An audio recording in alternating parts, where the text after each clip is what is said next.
ప్రస్తుతం ఇప్పుడు ఇవాళ 2 పిటిషన్స్ మీద వాదనలు జరిగినాయి. ఒకటి ఎమ్యూనిటీస్ పిటిషన్ అండ్ రెండోది కస్టడీ పిటిషన్. 2 పిటిషన్స్ వాయిదా రేపే జడ్జిమెంట్ పోస్ట్ చేశారు.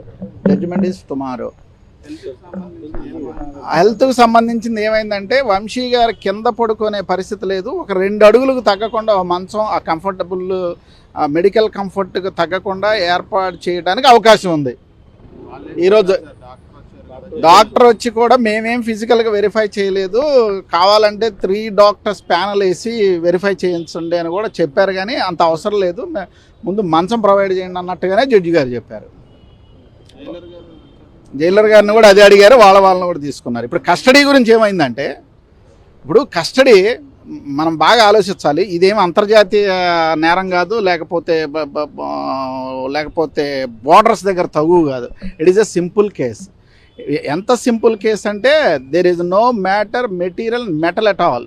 It is a toothless, nailless, nerveless case. అంత మించి ఏమీ లేదు దీంట్లో.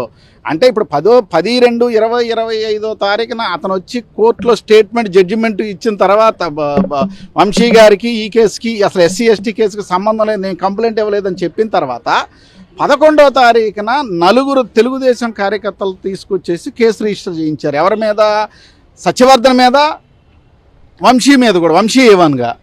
సరే, మళ్ళా 12వ తారీఖు రాత్రి 8:30కి ఒక కేసు కట్టి, గుర్తుపెట్టుకోండి, 12వ తారీఖు రాత్రి 8:30కి కేసు కట్టి 13వ తారీఖు ఉదయం 5ంటికే వంశీ గారిని కస్టడీలోకి తీసుకున్నారు. అంటే వితిన్ అవర్స్లో. ఆ రోజుకి ఈ కేసులో కావాల్సిన సాక్ష్యం సత్యవర్ధన్ కూడా పోలీసుల చేతిలో లేరు. అతన్ని విశాఖపట్నంలో తీసుకుంది ఉదయం 7ంటికి. జడ్జి గారు అడిగారు, మరి 20,000 అతని దగ్గర లాక్కుంటారని మీకు కలొచ్చి పెట్టారా అని అడిగారు ఈ పూట జడ్జి గారు కూడా. సో అది పరిస్థితి. ఈ కేసులో కస్టడీ 100% ఎవరని మేము అనుకుంటున్నాం. మరి ఏం చేస్తారో చూడాలి.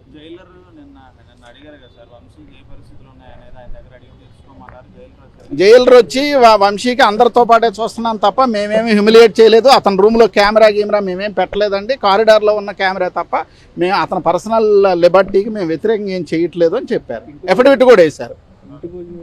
ఇంటి భోజనం అవన్నీ బహుశా కోర్టులో ఒప్పుకోకపోవచ్చు.